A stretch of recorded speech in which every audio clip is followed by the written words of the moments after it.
Hello students, this is Prachi. Welcome to our channel. आज हम करने वाले हैं क्लास 10 साइंस का थर्ड चैप्टर का नया topic, that is occurrence of metals.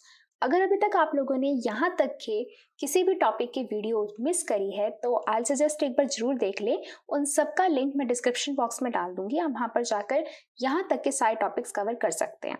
तो अब हम स्टार्ट करने वाले हैं अकरेंस ऑफ मेटल्स, यानी कि हमारे नेचर में मेटल्स एग्जिस्ट कैसे करती हैं। वो करती हैं दो तरीके से। पहला नेटिव या अनकम्बाइंड और दूसरा कंबाइंड। अब इनका मतलब क्या?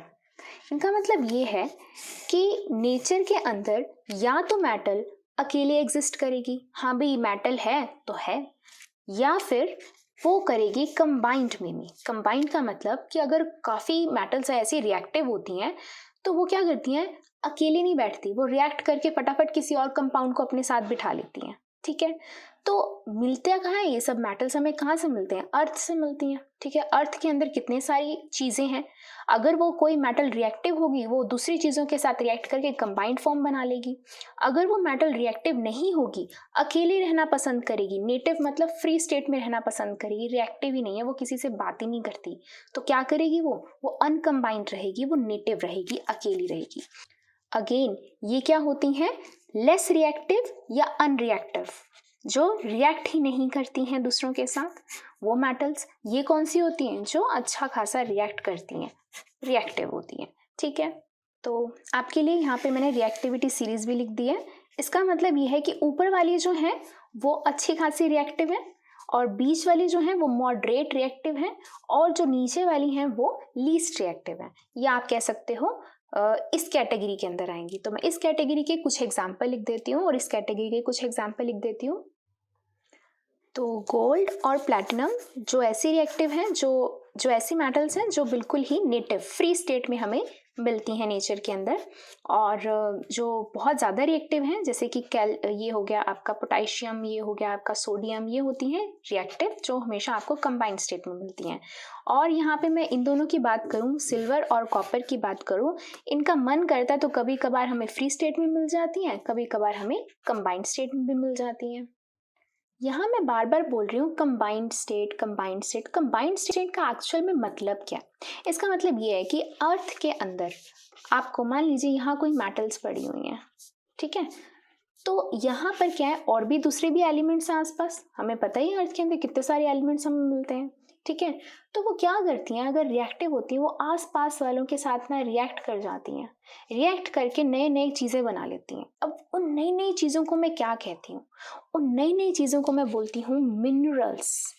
कहने का मतलब ये क्या है कि जब मेटल नेचर के अंदर अपने आप ही उनके साथ रिएक्ट कर ले, हमने कोई रिएक्शन नहीं कराई है, अपने आप ही अर्थ के अंदर मेटल पड़ी हुई थी, आसपास वाले लोगों के साथ उसने रिएक्ट किया, आसपास वाले एलिमेंट्स के साथ उसने रिएक्ट करा और कोई ना कोई कंबाइंड स्टेट बना ली। ठीक है, अब उस क्लस्टर ऑफ एलिमेंट्स को, उस गुच्छे को मैं क्या बोल रही हूँ? मिनरल्स बोल रही हूँ। ठीक है, तो मिनरल्स को हम डिफाइन कैसे करेंगे? The elements or compounds which occur naturally in earth crust are known as minerals। यानी कि वो एलिमेंट्स या कंपाउंड्स आप समझते हो, दो तीन चीज़ें काफ़ी मिल गई तो उनको हमने कंपाउंड्स बोल दिया। वो एलिमेंट्स और कंपाउंड्स जो नेचुरली अर्थ क्रस्ट में एग्जिस्ट करते हैं, अकर करते हैं। अकर कैसे कर रहे हैं? वो पहले ही रिएक्ट हो रहे हैं, जब हमने उनको खोदा, डिग करा, जब हमें वो दिख गए, ठीक है, तो हम उसे क्या बोलेंगे कि हमें एक मिनरल मिल गया है। ठीक है, अब जैसे एग्जाम्पल NaCl, नमक, this is salt, common salt जो आप घरों में यूज करते हैं। तो जब कभी भी नेचर के अंदर Na होगा, सोडियम होगा, तो फटाफट से क्लोरीन के साथ रिएक्ट करता है और NaCl बना देता है। अब सॉल्ट हमें मिल रहा है, सॉल्ट को हम बाद में प्योरीफाई करते हैं, फिर घरों में यूज करते हैं, ये सब चीजें होती हैं। ठीक है, जैसे कैल्शियम है, कैल्शियम क्या करेगा, कार्बन के साथ और ऑक्सीजन के साथ, दोनों के साथ रिएक्ट करके कैल्शियम कार्बोनेट बना लेगा, इसको हम मिनरल बोल रहे हैं। अगर हमें कैल्शियम चाहिए तो हम इसको अलग करेंगे, वो अलग करने के मेथड अलग है, वो आगे हम डिस्कस करेंगे। सिमिलरली Fe2O3, जैसे कि जंग लगा हुआ लोहा हमें सीधा सीधा ऐसे थोड़ी मिल जाएगा, वो हमें कैसे मिलेगा? ऑक्सीजन के साथ फटाफट से उसने रिएक्ट किया होगा, वो हमें इस फॉर्म में मिलेगा। और वेरी इंपॉर्टेंट, एल्यूमिनियम किस फॉर्म में मिलेगा? इसे हम बोलते हैं बॉक्साइट। बाकियों के नेम तो आपको पता ही है, इसे हम बोलते हैं बॉक्साइट। एल्यूमिनियम और ऑक्साइड है, साथ में क्या है, 2 वाटर मॉलिक्यूल्स भी अटैच हैं। जब ये पूरा का पूरा गुच्छा मिलता है, क्लस्टर मिलता है एटम्स का, तो उसे हम बोलते हैं बॉक्साइट। बॉक्साइट इज द क्या है, ये मिनरल ऑफ एल्यूमिनियम। एल्यूमिनियम का ये मिनरल है। तो एल्यूमिनियम हमें इस फॉर्म में मिलता है नेचर के अंदर। और अब आपको यहाँ पे मैं बहुत इंटरेस्टिंग बात बताऊँ तो बात ये है कि जरूरी नहीं होता कि हम हर एक मिनरल में से हर एक जो मेटल है वो अलग कर सकते हैं। सारे मिनरल्स ऐसे थोड़ी होते हैं कि हाँ भाई ले जाओ मेटल ले जाओ, नहीं ऐसा नहीं है। काफ़ी मिनरल्स जो होते हैं उनके अंदर से हम मेटल अलग नहीं कर सकते, लेकिन कुछ ऐसे मिनरल्स भी होते हैं जिसके अंदर से हम मेटल सेपरेट कर सकते हैं। ठीक है, अब जिन मिनरल्स में से हम मेटल निकाल सकते हैं उन मिनरल्स को हम बोलते हैं ओर्स। क्या बोलते हैं, ores. So let us discuss what are ores. तो ओर्स को डिफाइन कैसे करेंगे, those minerals from which metal can be extracted profitably are called ores। यानी कि वो मिनरल जिसके अंदर से हम मेटल को निकाल सकते हैं, एक्सट्रैक्ट कर सकते हैं प्रॉफिटेबली, मतलब अपने प्रॉफिट के लिए, उसे हम बोलेंगे ओर्स बोलेंगे। सारे मिनरल से अलाउ नहीं करा, तो कुछ मिनरल्स ने कह दिया कि भाई मैं आपको मेटल दे देता हूँ। कुछ मिनरल्स ने कहा भाई नहीं, मैं तो मेटल नहीं दूंगा। ठीक है, अलाउ कर दिया उन्होंने, इसने डू नॉट अलाउ। जो मिनरल्स अलाउ कर देते हैं भाई हमारी मेटल ले जाओ, तो उन्हें तो हम बोल देंगे ओर्स। जो डू नॉट अलाउ, वो अलाउ ही नहीं कर रहे हैं मेटल को कि हम नहीं भेजते भाई हम अपनी मेटल, तो उसे हम ओर्स नहीं कहेंगे, वो मिनरल्स के मिनरल्स ही रहेंगे। ठीक है, तो यहाँ एक एग्जाम्पल क्या है इसका, जैसे हमने अभी अभी पढ़ा बॉक्साइट। तो बॉक्साइट का क्या फॉर्मूला था, Al2O3.2H2। अब ये ऐसा मिनरल है जिसको मैं कह सकती हूँ कि ये और है। क्यों, क्योंकि ये बोलता है कि भाई जो एल्यूमिनियम है उसको आप एक्सट्रैक्ट कर सकते हो, उसको आप इसमें से सेपरेट कर सकते हो। तो हम लिखेंगे बॉक्साइट इज एन और ऑफ एल्यूमिनियम। बॉक्साइट जो है वो एल्यूमिनियम का और है। अब यहाँ पे मैं एक बहुत इंटरेस्टिंग लाइन लिखने वाली हूँ, that is all ores are mineral.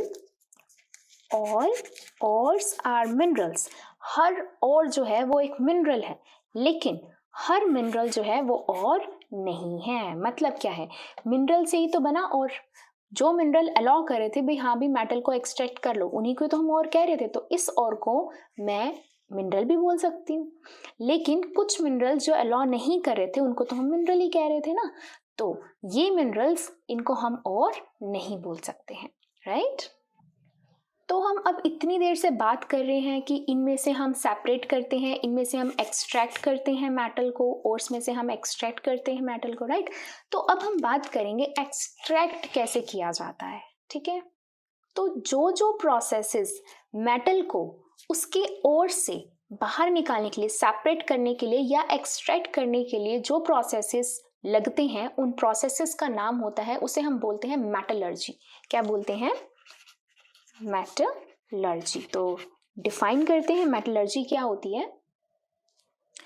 The entire chemical technological process employed for the extraction of metals from its source is called metallurgy। इनकी पूरा का पूरा, या तो हम जो केमिकल प्रोसेस यूज कर रहे हैं या हम जो टेक्नोलॉजी यूज कर रहे हैं, किसके लिए, मेटल्स को एक्सट्रैक्ट करने के लिए उसके ओर्स में से, तो उस पूरे प्रोसेस को हम क्या बोलते हैं, मेटलर्जी। अब जो मेटलर्जी है वो 3 स्टेप्स में होती है। वो स्टेप कौन से हैं, सबसे पहला concentration of force. Concentration of force का मतलब क्या है कि मान लीजिए मैंने डिग किया अर्थ को और मुझे ये चीज़ मिल गई, ठीक है, क्या इसके आसपास कुछ गंदगी नहीं लगी होगी, कुछ डर्ट पार्टिकल्स नहीं होंगे, ऑब्वियसली अर्थ से निकाला है, बहुत कुछ डर्ट पार्टिकल्स होंगे ना, तो उसको भी तो क्लीन करना है हमने, है ना। तो उसे हम क्लीन करने के लिए क्या बोलेंगे, हम बोलेंगे कि हमने ओर्स की कंसंट्रेशन बढ़ाई है, यानी कि हमने ओर्स को अलग कर लिया, उस डर्ट पार्टिकल से अलग कर लिया। तो वो पहला स्टेप होता है। दूसरा स्टेप क्या होता है, extraction of metal from concentrated ores. अब उस मेटल को आपने एक्सट्रैक्ट करना है उस ओर से, किस ओर से, जिसमें से हमने डर्ट पार्टिकल्स हटा दिए हैं। अब हमने वो मेटल भी निकाल ली। अब वो मेटल निकालने के बाद अब उस मेटल को भी हमें क्या करना पड़ेगा, प्योरीफाई करना पड़ेगा, बिल्कुल प्योर करना पड़ेगा, जिसे हम बोलेंगे रिफाइनिंग ऑफ मेटल, जो हमें इससे ऑब्टेन हुई है।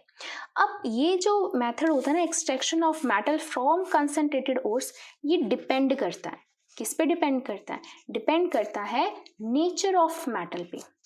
नेचर ऑफ मेटल मतलब कि लीस्ट रिएक्टिव है, मॉडरेट रिएक्टिव है, या हाई रिएक्टिव है।